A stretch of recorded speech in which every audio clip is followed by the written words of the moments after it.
शहीद देवाशीष विश्वाल परिवार को भेटी समवेदना जणाइले पिपिली अंचल जनाशुना समाजसेवी तथा युव बीजेपी नेता सरोज प्रधान। आज पूर्वाह्न सरोज सहयोगी मान शहीद जन्मभूमि सत्यवादी निर्वाचन मंडली अलगुम खंडायत साई बासभवन को जाई शहीद देवाशीष को श्रद्धांजलि अर्पण करथिले। या सहित बीर माटीर बीर पिता चरण स्पर्श कर सौभाग्य लाभ करी शहीद देवाशीष अमर आत्मार सद्गति कामना करने सह बीर जवान झील 10,000 टंका साहाय्य करथिले। ଏହି ଅବସରରେ ବୀର ଶହୀଦଙ୍କ ପାଇଁ 2 ମିନିଟ୍ ନୀରବ ପ୍ରାର୍ଥନା କରି ଦୁଃଖରେ ଭାଙ୍ଗି ପଡ଼ିଥିବା ବୀର ପିତାମାତା ଓ ପରିବାର ସ୍ୱଜନଙ୍କୁ ସମବେଦନା ଜଣାଇଥିଲେ ସରୋଜ।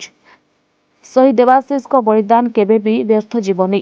ସାରା ଓଡ଼ିଶାବାସୀଙ୍କ ହୃଦୟରେ ଦେବାଶିଷ ଅମର ହୋଇ ରହିଛନ୍ତି ବୋଲି ଯୁବ ବିଜେପି ନେତା ସରୋଜ ପ୍ରଧାନ କହିଥିଲେ। ଏହାସହ ଶହୀଦ ଦେବାଶିଷଙ୍କ ଉଦ୍ଦେଶ୍ୟରେ ତାଙ୍କ ଏକାଦଶ ଦିନ ସାରା ଓଡ଼ିଶାରେ ନିଜ ନିଜ ଘରେ ଦୀପ ଜଳାଇ ଶ୍ରଦ୍ଧା ସୁମନ ଅର୍ପଣ କରିବାକୁ ସାରା ଓଡ଼ିଶାବାସୀଙ୍କୁ ଅନୁରୋଧ କରିଛନ୍ତି युवा बीजेपी नेता सरोज प्रधान।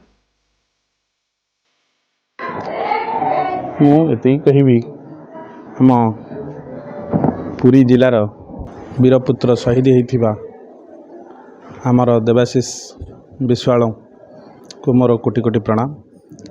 प्रभु जगन्नाथ पाखरे मोर एतिकी प्रार्थना तांकर अमर गतिर सद्गति हो।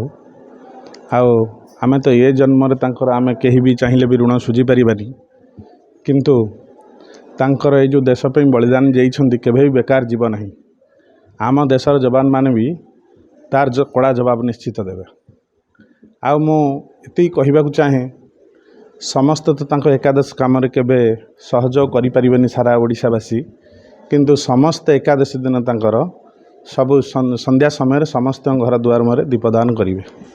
मोर एतिक ओडिशा समस्त वासी मोर एतिक प्रार्थना। Gopur Jayant Kumar Sethi report reporters today.